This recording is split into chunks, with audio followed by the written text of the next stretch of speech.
Welcome, this is Michael with On Point Preparedness, and today we're going to talk about a subject that everybody is talking about, and that is Ebola.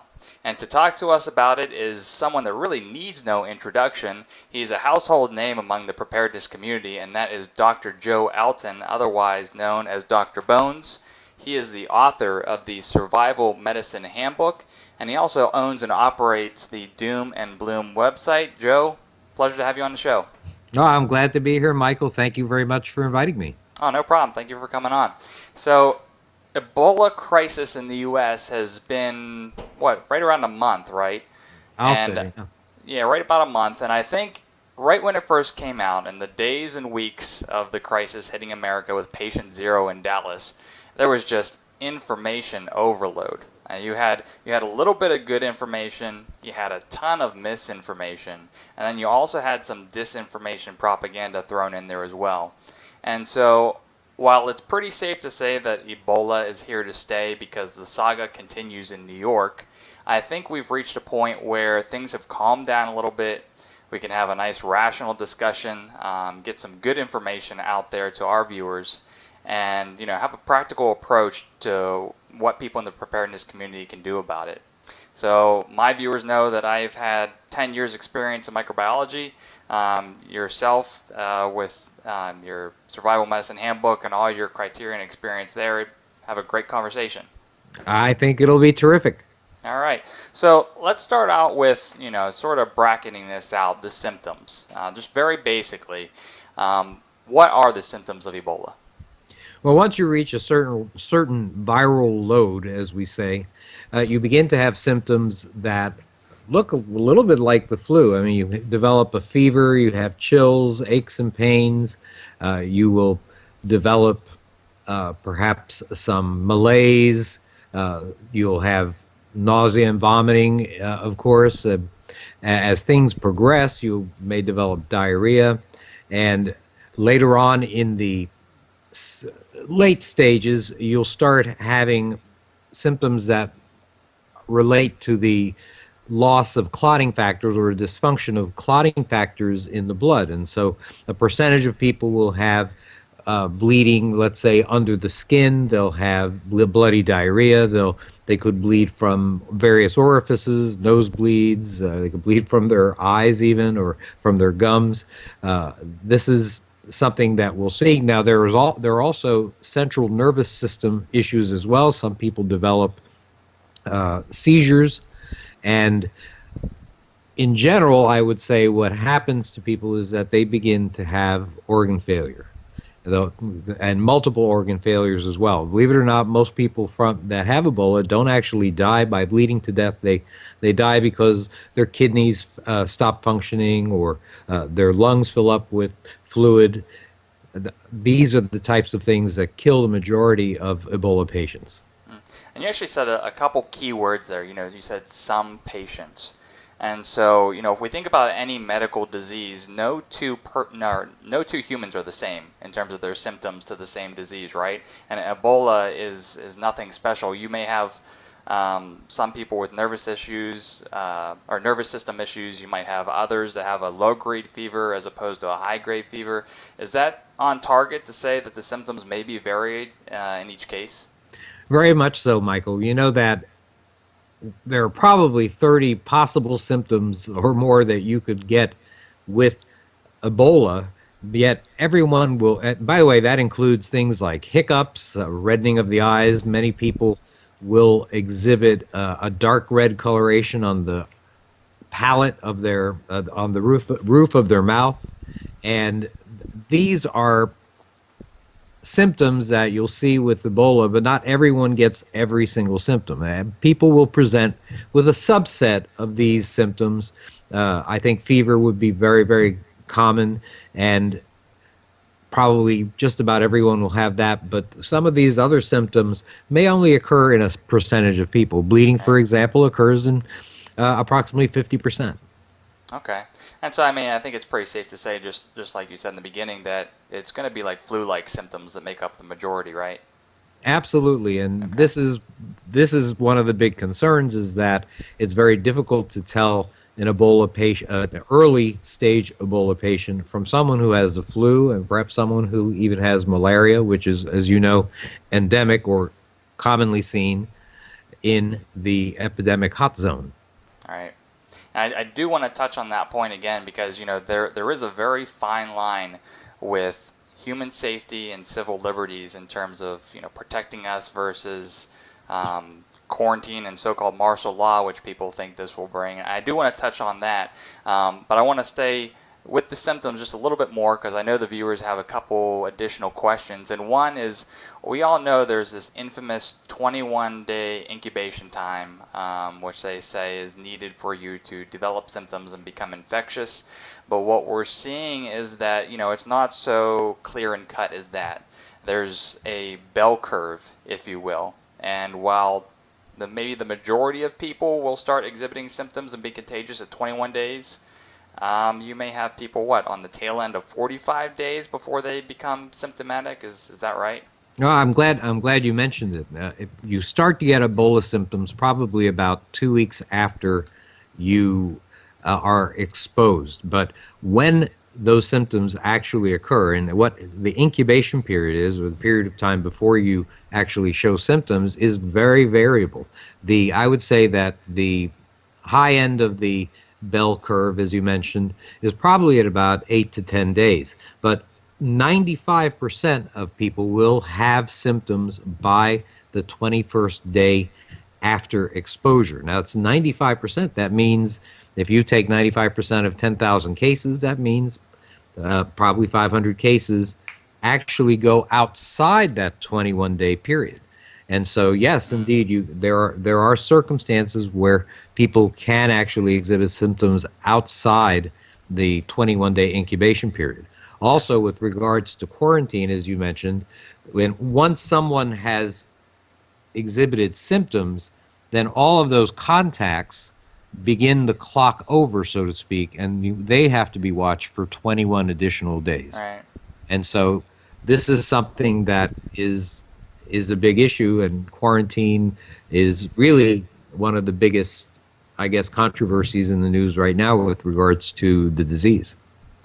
And in terms of the infectious period, because this is another thing where there's a lot of misinformation out there, is they say you need to have symptoms before you can become infectious. But you mentioned a key catchphrase in there at the beginning in the intro, and that was viral load.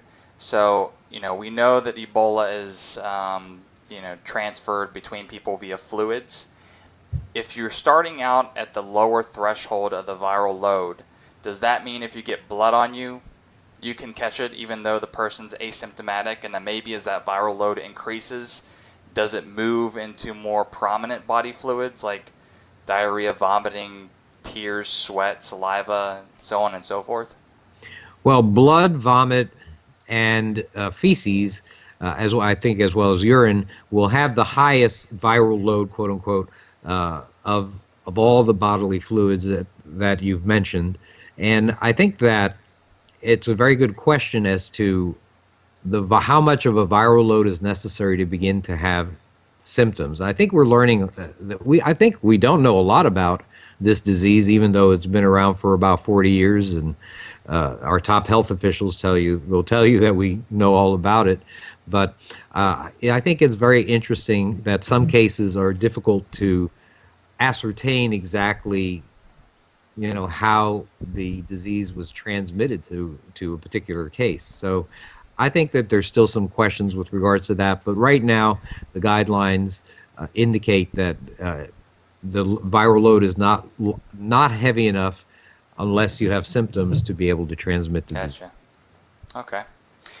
And so now that we've sort of covered the symptoms, when someone goes into a hospital and checks himself in for saying that they think they have Ebola, the one thing I wanted to communicate to the viewers is, what is the screening process versus the blood confirmation test? And what I understand it as is, the screening process is really just a two-part questionnaire given by the CDC that says, one, do you have these symptoms? Fever, vomiting, diarrhea, blood hemorrhaging.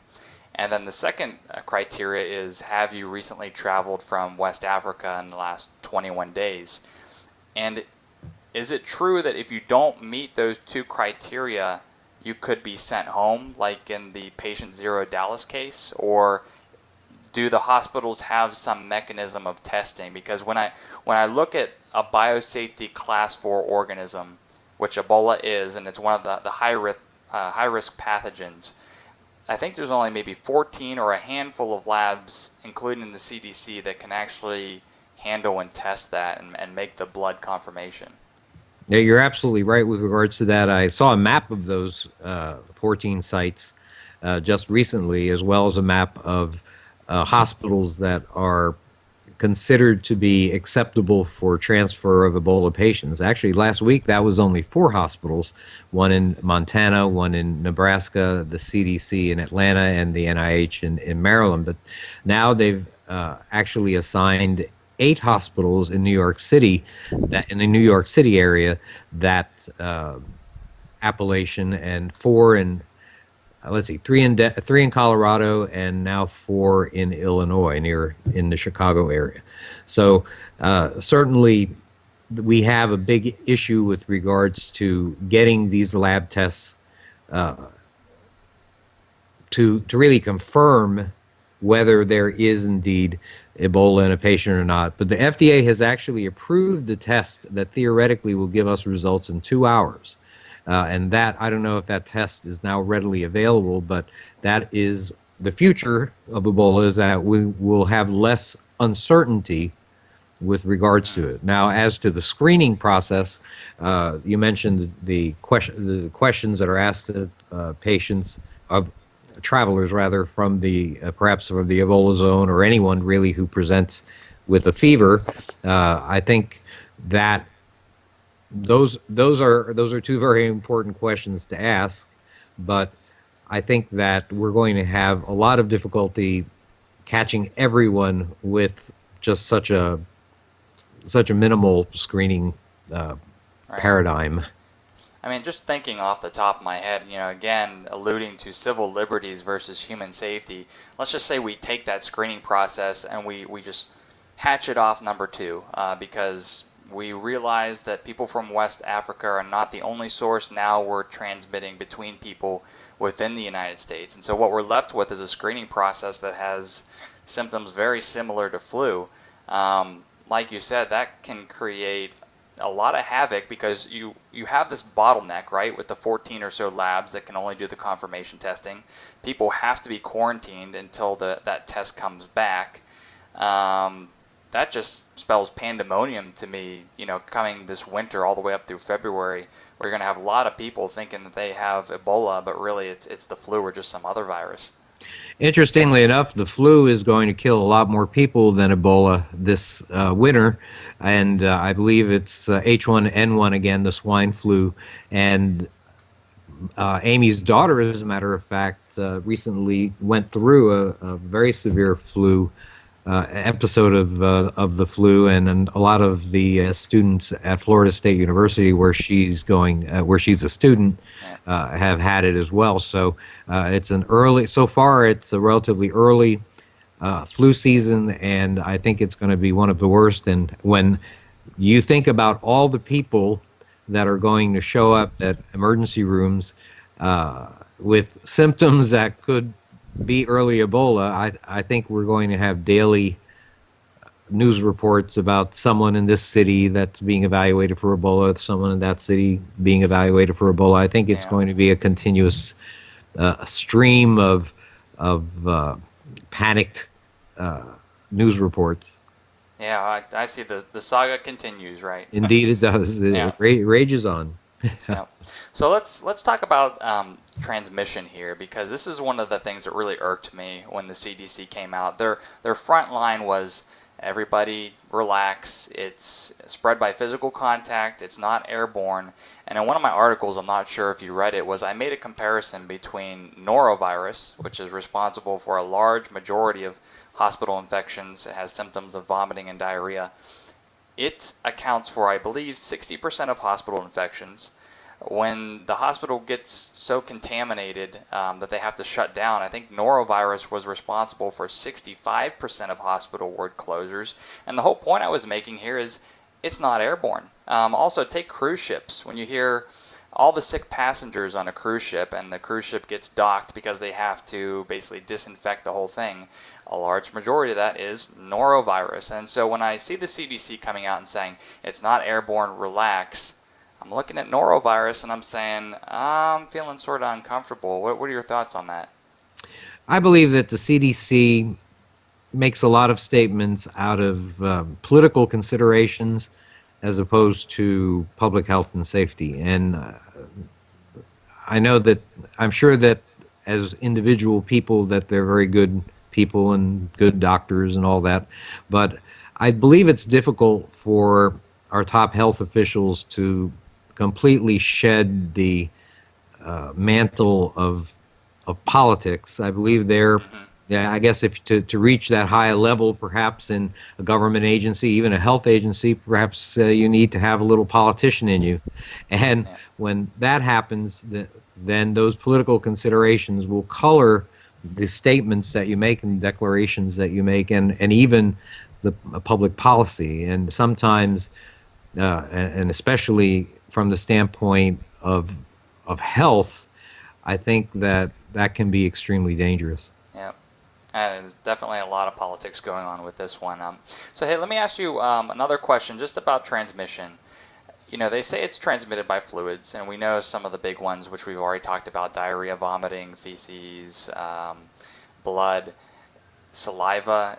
But what about things that are less common? So, is Ebola in sweat and tears and those body fluids? Oh yes, it is. There is virus in sweat. There's virus in tears. As a matter of fact, it's thought that the ritual washing of bodies in West Africa, which is it's a cultural norm there or a custom there, is could possibly be one of the it could be sweat that has caused some of the contaminations and among the family members.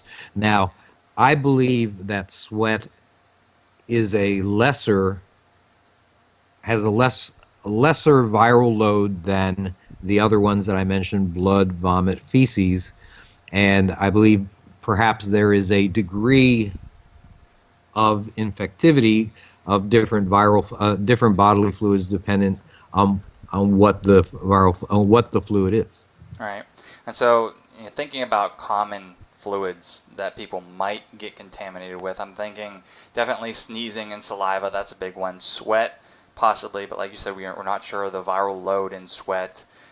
People using the restroom with vomiting and diarrhea. Mm-hmm. And this brings up the question of survival outside the body.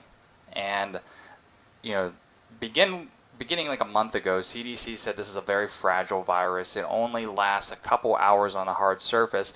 But I looked at that study, and the unique thing about that study was they dried the virus prior to estimating the survival time on a hard surface. And anyone that knows anything about microbiology is the microorganisms that infect humans are waterphilic. They need water to survive. And so, of course, if you dry the virus out, it's going to not survive as long as it would as opposed to being in a sweat molecule or diarrhea, vomit, saliva. And so I've seen, a couple weeks ago, some articles said it can survive up to 10 days, but then more recently, there was a study that said Ebola can survive up to 2 months. Yes, I read in cold weather. Yes, I actually read 46 days, something to that effect. Yeah. So yes, I mean, I think that we have to, if we're going to evaluate the survival time of a virus in a bodily fluid, I mean, we should have it evaluated as the bodily fluid as it comes out of the patient. And certainly, if if you vomited on the floor an entire meal, believe me, it would take quite a while for it to dry out. And of course, the same thing with feces, and the same thing with a pool of bloody diarrhea or a a blood splatter on the ground. And I believe that there is going. I can't give you an exact amount of days or time or hours that it would be alive and certainly virulent, but I can tell you that it's probably longer than what the CDC is saying. Yep. And so, I go back to norovirus. I make that comparison. I really like it a lot because norovirus is also known as the winter bug.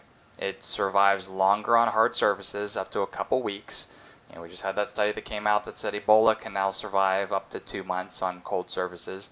And the other thing with the winter is we're in close quarters. People are indoors more.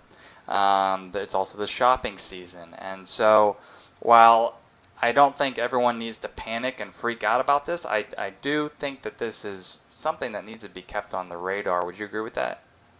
Absolutely, and I think that people that are going to be doing Christmas shopping, people that are uh, going to be in very cold climates this winter, that are going to be spending a lot of time indoors, really need to watch things like respiratory hygiene, hand hygiene, consider when they're touching their face. I mean, so many people do these touch their face, for example, without thinking about it. Just take a look at one of your kids for 30 minutes, and you'll see how many times they actually touch something else and then touch their face. And I think that this could easily be the downfall of an otherwise healthy family if they really don't stress strict attention to hand and respiratory hygiene. Yep. That's actually a perfect segue because I wanted to talk about a family protection plan and what people should do. And I think you hit the nail right on the head. First and foremost is basic hygiene.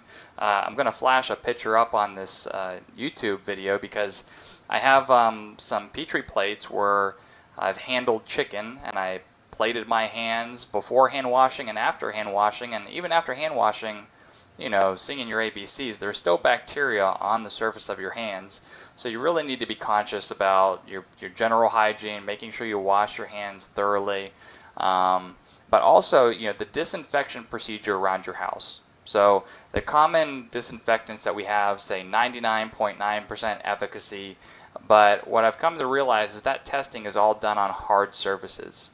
And when I think about the norovirus outbreaks and how they disinfect hospitals and then they put people back in the ward and then they get reinfections all over again, one study suggested that it is the soft surfaces that harbor the virus, things that can't be disinfected easily.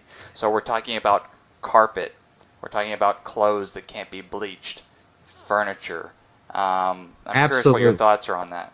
Absolutely. As a matter of fact, my article on the survival sick room specifically tells you not to put fabric covered chairs or other furniture uh, in the sick room, and no carpeting in your sick room. I think that it's much more difficult to disinfect these kinds of surfaces than uh, countertops, for example. And I think that part of the good planning for a sick room in an epidemic involves careful choosing of the items that you're going to have in the sick room, the furniture and things like that. And they should be minimal and they should be hard surfaces. Hmm. And that just raises my curiosity too to see exactly what they're doing with all those soft surfaces, with the planes, hospital rooms where there's some carpeted areas. I mean, we have yet to really discover that information, but I think it's something that people need to think about is how do you disinfect soft surfaces without completely destroying them? It's a real difficult task, and like you said, it's just try to avoid it if at all possible. You know that the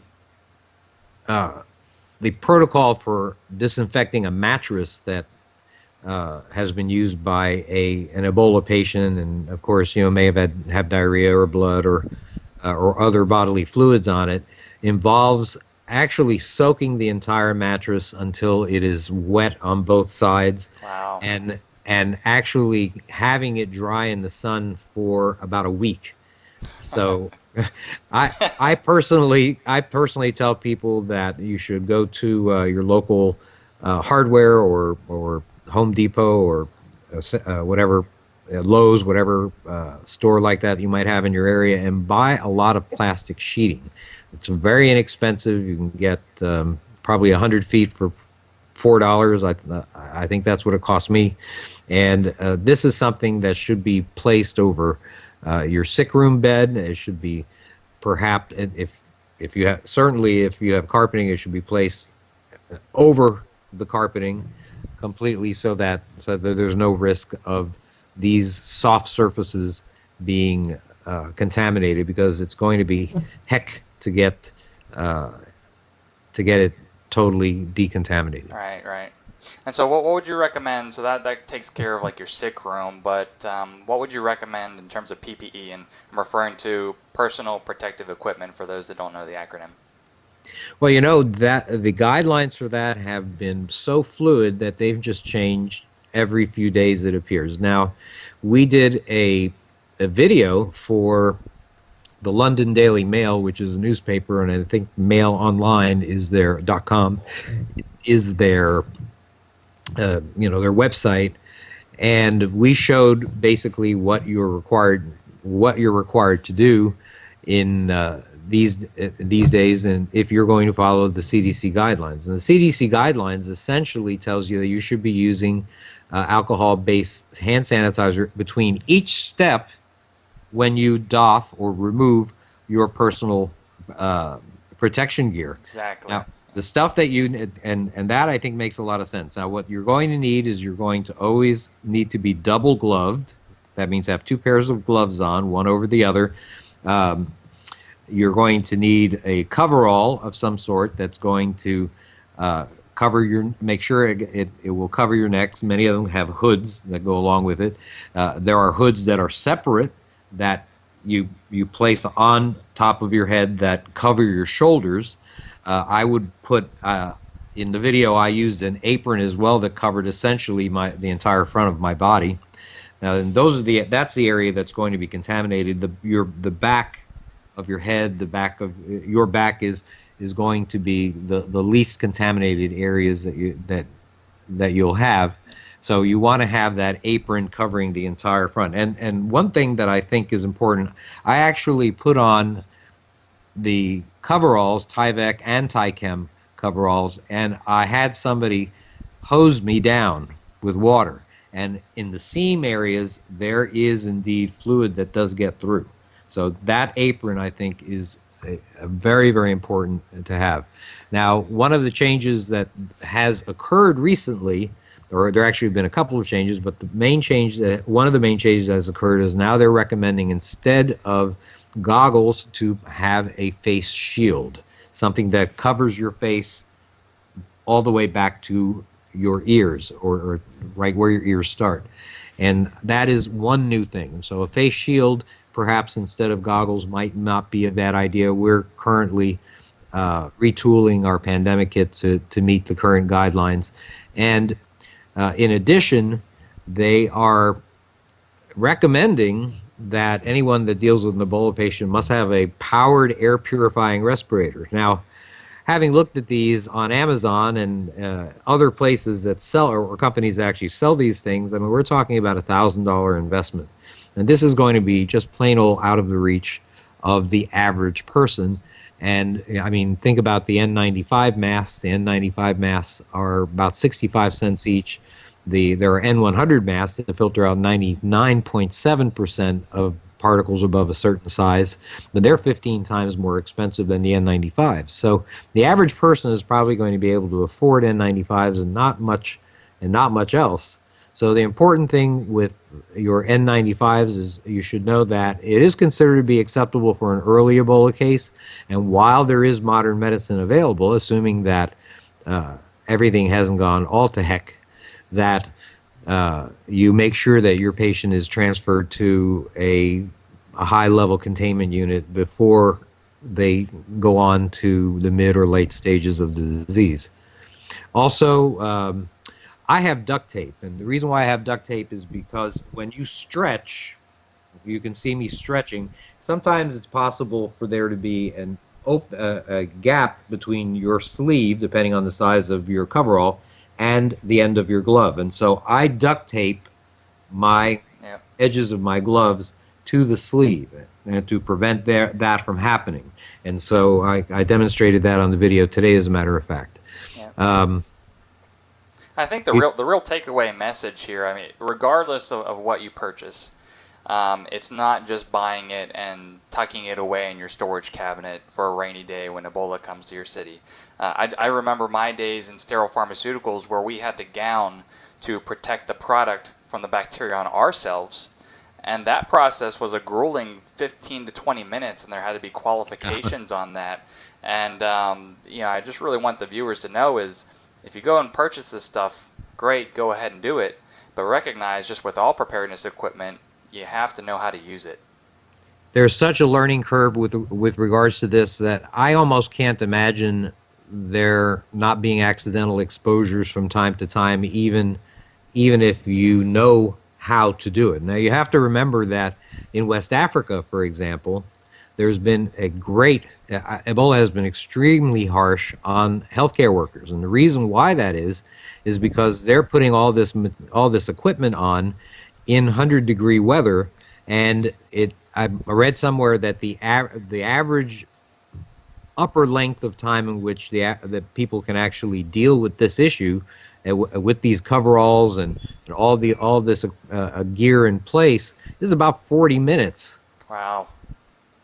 Before they absolutely cannot take it. Their mask becomes filled with so much moisture that it actually makes it difficult for them to breathe.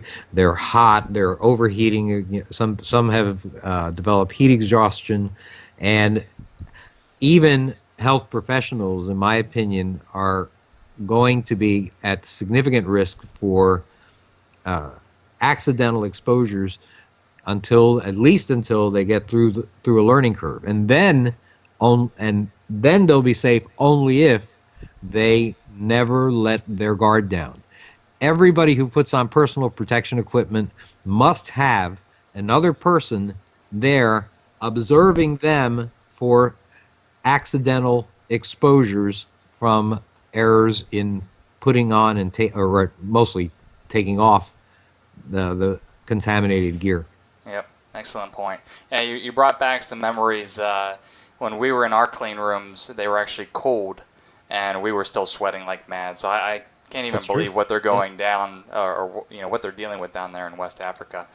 Well, I know you're busy. I just want to ask one more question, and that is, what are your thoughts on self-quarantine? And also when people should institute self-quarantine, if that's something you recommend.